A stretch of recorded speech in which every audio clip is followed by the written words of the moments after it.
Welcome to Board Game Binge, the place where we bring you bite-sized, bingeable board game content from across the industry. I'm your host, James Staley, and in this episode, we're chatting with Hunter Angell, a producer of custom cards for over the past 5 years. His newest creation, Nostalgix, a 185 card base set where you can be the hero in the game, is currently crushing it on Kickstarter. Hunter, welcome to the binge. How you doing, sir? Very good. How are you? Oh, I am doing great. Boy, oh boy, I get just pumped when I see Kickstarter campaigns that are this size. Congratulations. We'll get into the guts of the Kickstarter momentarily. Awesome. But man, oh man, you got to be pumped. In Canadian dollars, you've already surpassed $1 million. You're, I think, almost 1.2 now. So yeah, you still got 12 days to go. You guys are well on your way to doing just a smash hit of a campaign. I'm sure you're just absolutely excited. Excited and definitely weighed down by the responsibility to make it good for everybody that backed us. There's kind of a duel there, but it looks so much better in Canadian. Well, it was great power comes great responsibility, I guess they say, right? I suppose that is the trend this week. So you've been doing cards so online. Your personality, I think, is called Zaba. I think is so people might know you by. So if anybody's like, who's this Hunter guy? It's Zaba. You might have heard that name online. Yeah. Take us through your. So how did you get into this industry in the first place? So you've been doing it for about 5 years. You're obviously not 25, right? So you've had a career that's been much longer than that. Where did you kind of start? So it really started. I kind of went the corporate way. Went to college, got the job like everybody wants to do, and ended up as a marketing manager for a home improvement company in the U.S. and kind of bogged down by hundreds and hundreds of emails every day. I mean, like 300 was probably minimum, and just kind of not feeling satisfied or like I'm having fun in life. So I started a YouTube channel and started making custom amiibos. And then I went from custom amiibos to opening Pokemon cards. And then somehow the two of them got mixed. And I ended up making a custom amiibo Pokemon card. Yeah. And people really liked it. So I showed them how to make it. That video hit 1 million views. And I was like, maybe they would actually want me to make some for them.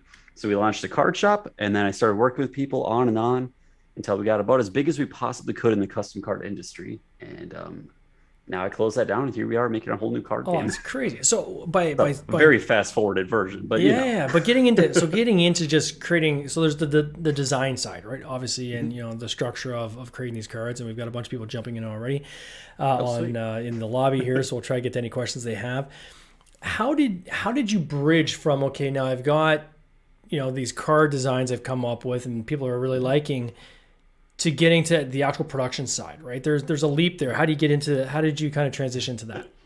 So I had this video saved in my watch later on YouTube, and I finally watched it one day when I was sick at home. And it's this squeaker 12-year-old kid, shaky cam in grass, and he's got a Pokemon card that he stripped down with acetone. Like the reverse foil, now it's just a shiny holographic on a card. I actually have some examples here. And he basically took the card, sprayed adhesive, and then put a transparent printed image on top of it. I was like, okay. So I did it, and then it was way better because obviously, we've got adult money. Yeah. So I pulled it off, and I was like, this could work. So for the first year of my custom card life, I went onto a patio in the middle of winter and sprayed adhesive tons of cards for hours at a time, full on gas mask before it was cool. COVID, now everybody has to wear these things, but I'm out there spraying cards for hours at a time, sticking them together, cutting them to shape, and sending them out to people. We kind of iterated the process over time. Now we use a dedicated holographic stock that we print directly onto, and now we can use energies or commons, whatever, in Pokemon, Yu-Gi-Oh! Magic, and make custom designs on them. So you were literally doing these by hand? Oh yeah, I'm still in. I have 370 some orders left to do for our closing sale. And now I've hired smokes. 4 people that know how to do them, and each of those orders is 15 cards each. It's insane. So I imagine these aren't a dollar type card. There's some cost associated with these cards. Yeah. What would one of these cards retail for? Most of it's labor. The custom cards are all $10 each right now. They go up to 15, and then if we get into printed glass, because obviously we've developed a lot of cool new methods to make cards, then those get into $20, $25. Wow. It's been a lot.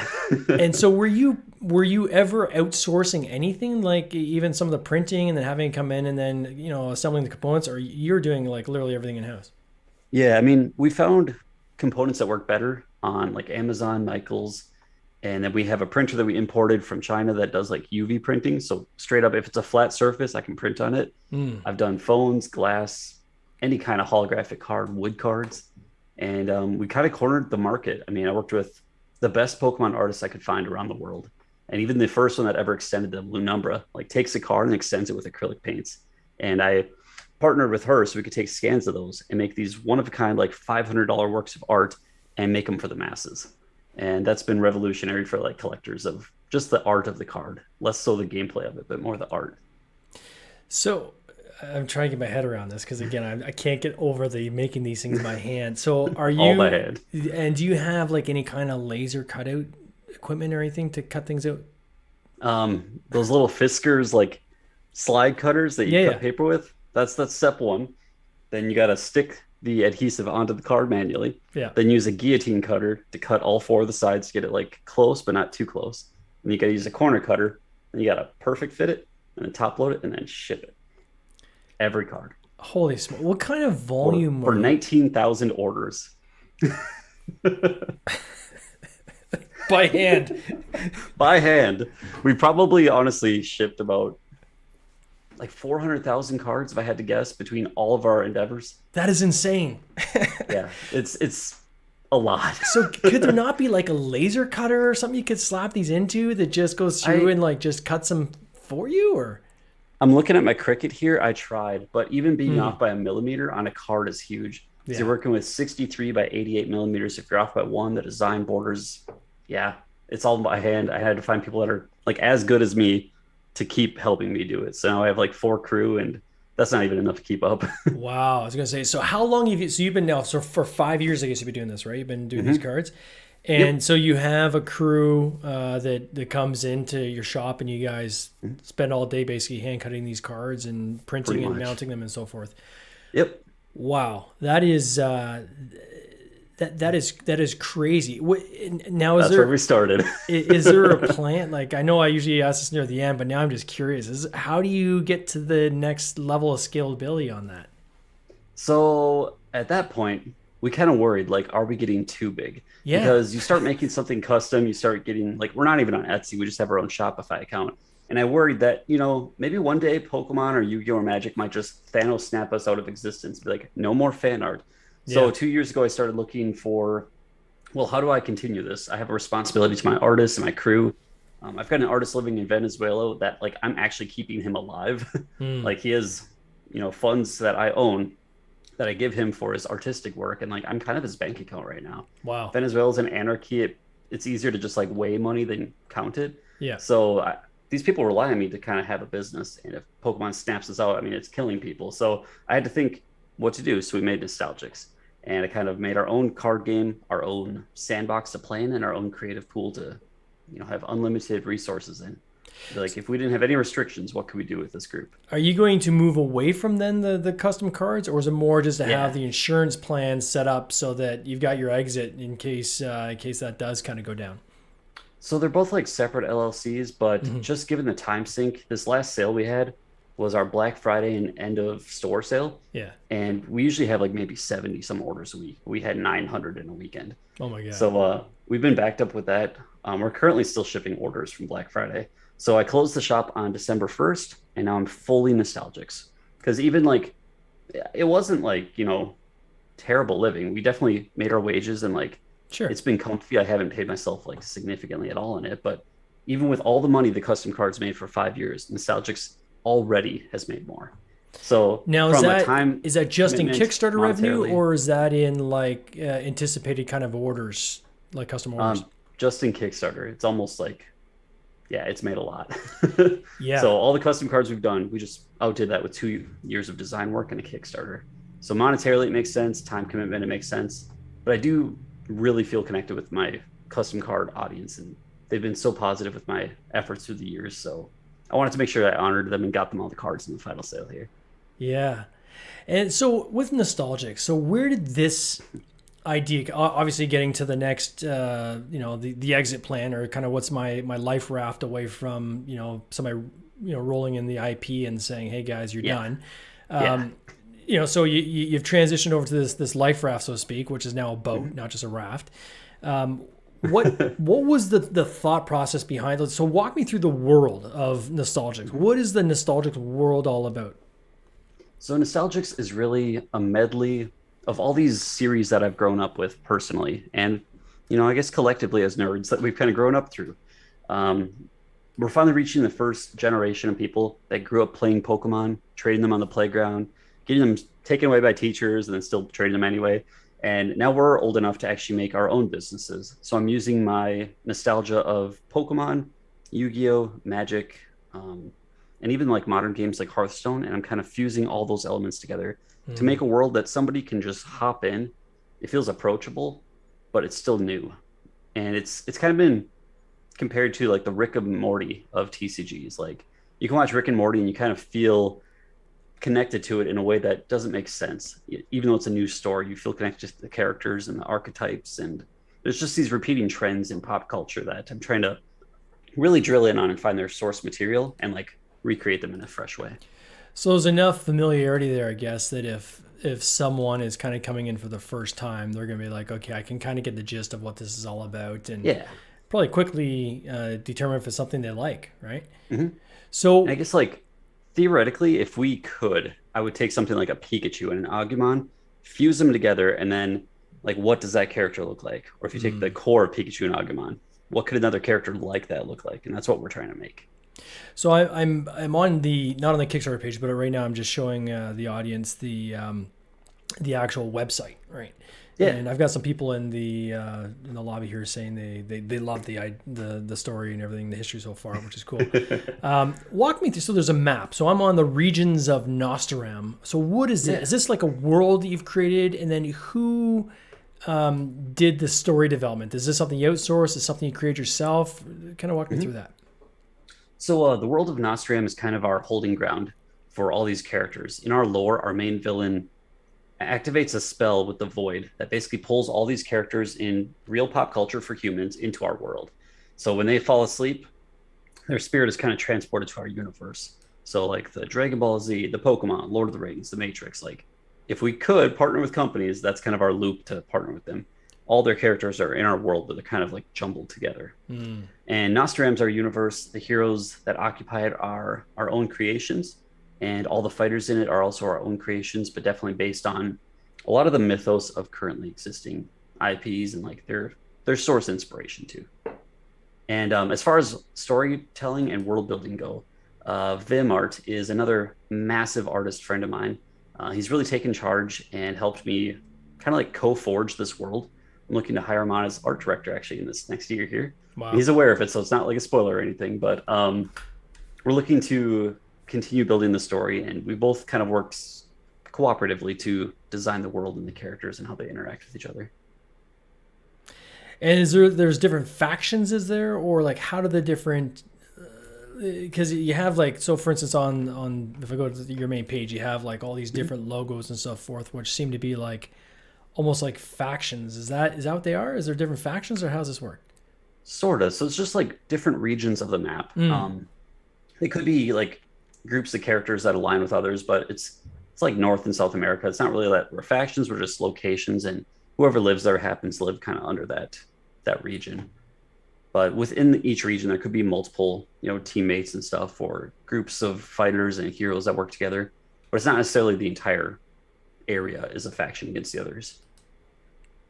Got it. So it's and I see like the art style, for instance, if I look at like, there's these look like these weird Japanese characters, which are like creature based, and then I see more kind of like classic kind of anime type, samurai warrior type characters and so forth. Yep. So was it the plan to kind of jumble together these different kind of genres and kind of make it like in a cohesive kind of universe? Was that the plan, or?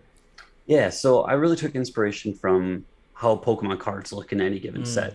You've got traditional, digital, like clay modeling, even product photography. Then you got Ken Sugimori, who can't make a background, but makes really good sprite art. And it's kind of a fusion of all these art styles in one cohesive world. Well, that's cool. And then in terms of the finish on these cards, what have you carried over from some of the work you've done prior to this? So from your Pokemon, these custom cards you're doing, What elements have you pulled over, and what are you introducing new for the first time? So the biggest thing would be quality. Like there are certain things that I can talk to a printer about that other people wouldn't even necessarily know to ask. Mm. So we've been asking those harder questions, and especially with selective holographics, like knowing how to map the cards so that certain elements are and aren't holographic and what percentage of them are holographic. That's been a big thing. On the news link on our website, you can kind of see a preview of that. Mm-hmm. I show a couple fighters where it's like the white to black scale and then the art. So stuff like that, and then as well as like box design and production design. There's got some white plates actually from our printer showing like what a blister pack would look like, and like getting the booster box whites, which are going to be blanked out on my body, but you know. Yeah. So working with that and like knowing how the graphics are supposed to look and what color scheme is supposed to be in and the bleeds and stuff, it's really given me an edge in terms of being prepared, I think. Yeah, because you're not coming in like someone saying, "Hey, I want to create a card game. I got this great idea." You're Yeah. coming in as someone who's manufactured cards, knows this world very well from the production side, intimately, and then you're overlaying like a new story concept, right, on top of that, and that comes, I think, with a far greater sense of credibility, probably, than somebody coming in who says, I got this great card game idea. Now we're going to start calling around and finding somebody to make it. Yeah. It's a very different. So, will these be made by hand as well? Like when we're up around $1.2 million, that's a lot of volume, right? Yeah, for these we are printing with printing partner in the US. Okay. I can't like say their name publicly, That's okay. but if I describe it, everybody will They're know. a big It's guy, the and people everybody that probably make knows who they are. Yeah. the people that make Magic the Gathering. So like, hey, there you go. Yeah. And obviously like being in the printing industry, we know what to look for in the capacity and like what a printer's schedule means and where they have blocks of time. So we've really planned out, when to print the set and get it into their facility and like what time they need files. And it's just been really, really helpful for that. Now, when you have a game that is this big, and I start seeing like what you're just holding up a second ago there, like here's our blister packs and here's our case packs. That's retail language you're using, right? That's not just, hey, here's something for a backer. This is how this is going to show up in store. Yeah. Right. So clearly you have some plans for getting these out to a lot of card trading shops, a lot of collectible shops, hobby shops, game shops, and so forth. What are your plans in that regards, and what kind of platform have you kind of built to kind of launch that off of? So I have 4 distributors around the world right now. I'm working on the contracts with my legal counsel, but we've got one in the US, one in Canada, one in Europe, and then we just landed one in Australia. So we're planning to get all of them product and obviously ship Australia first because it takes a lot longer to get there. Yeah. But we're looking for like a worldwide simultaneous launch if possible.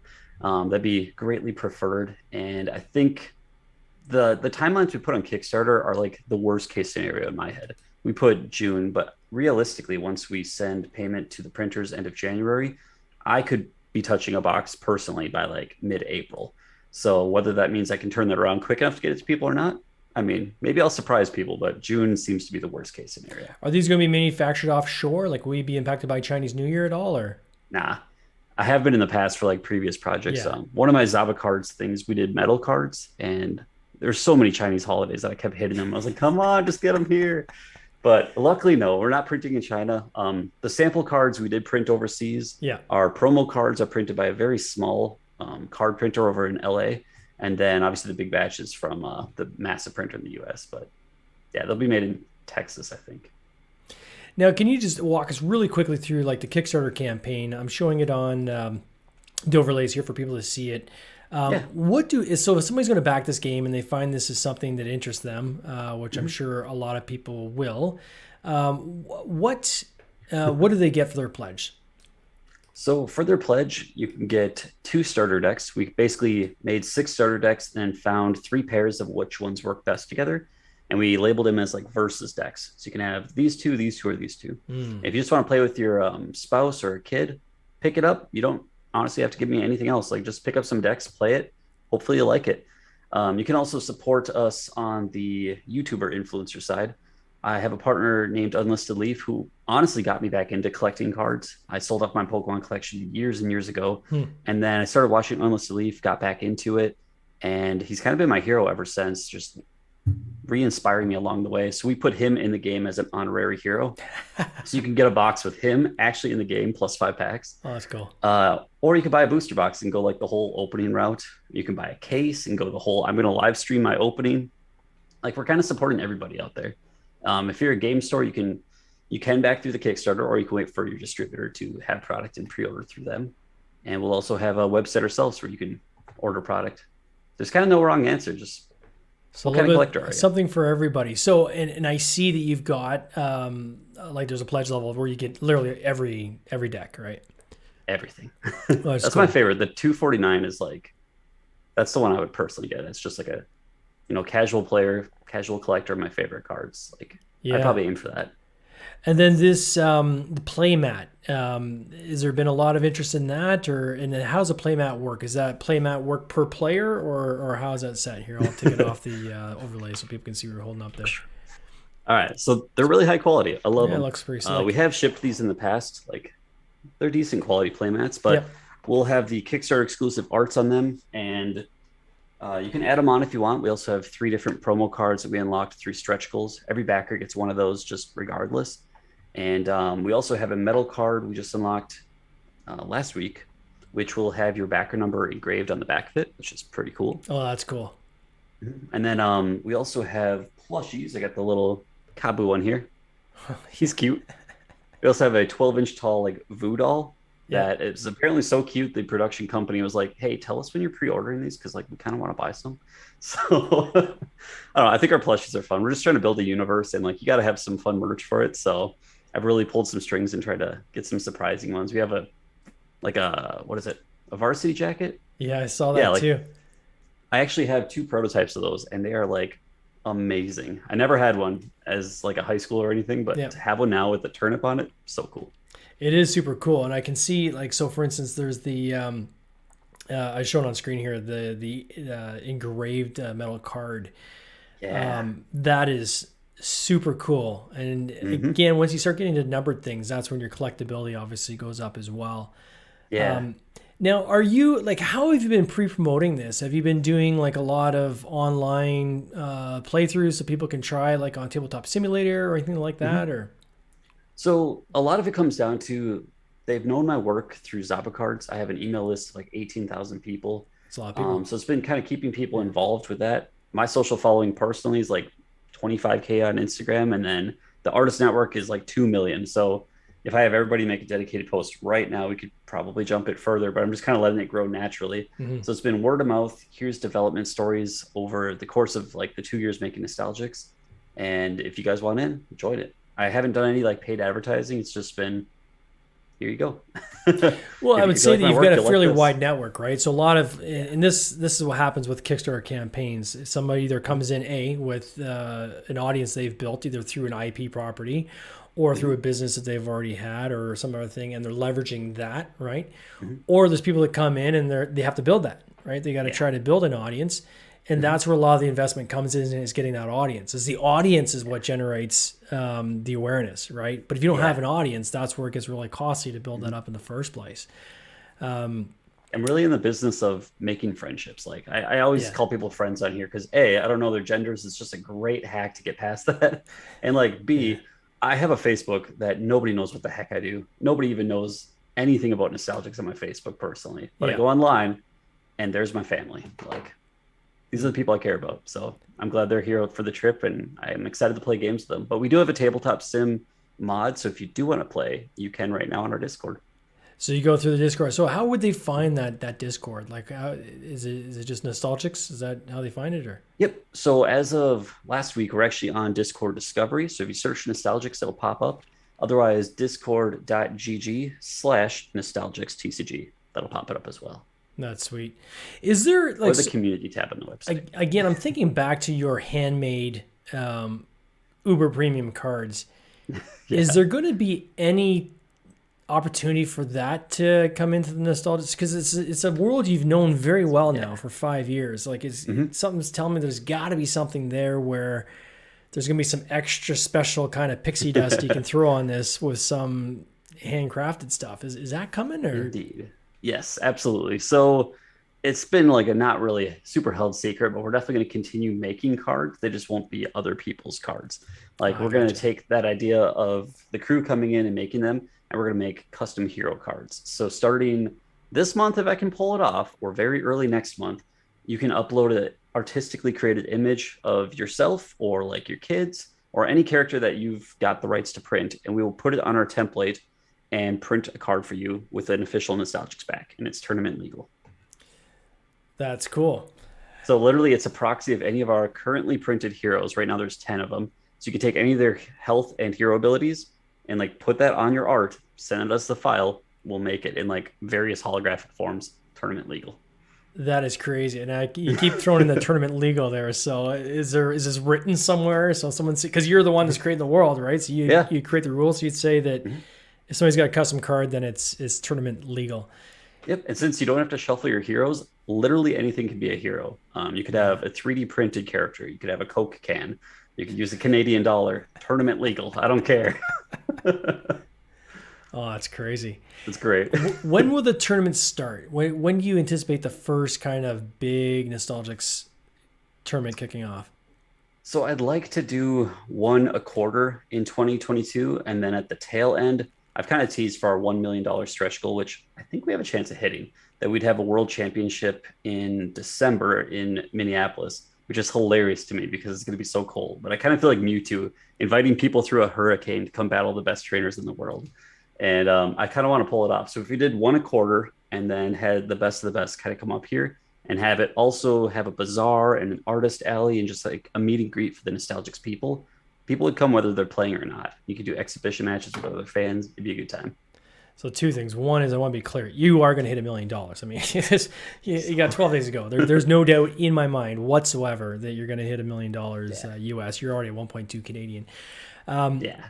How do you, when you talk about things like IP, so now you are on the IP ownership side with Nostalgix.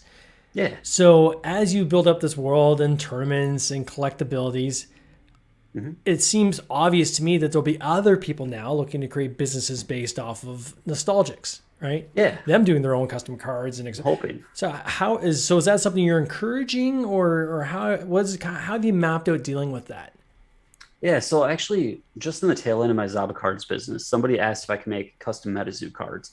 And I was like, I'm actually going to pass on this because I don't think custom cards should exist for a game until the game is readily available. Like at that point, I had never touched a MetaZoo card in my life. I was like, I can't find them. Can you? Like, I'm not going to make a Moth Woman if I can't even pick up a pack of Nightfall.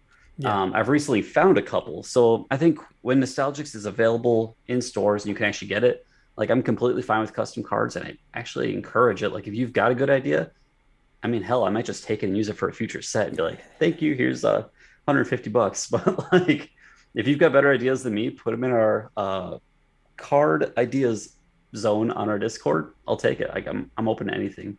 And as far as like posters and fan art, I've already had one fan art contest for a new card, Yeah. our Lucky Frog, and like I'm super open to it. I grew up in that.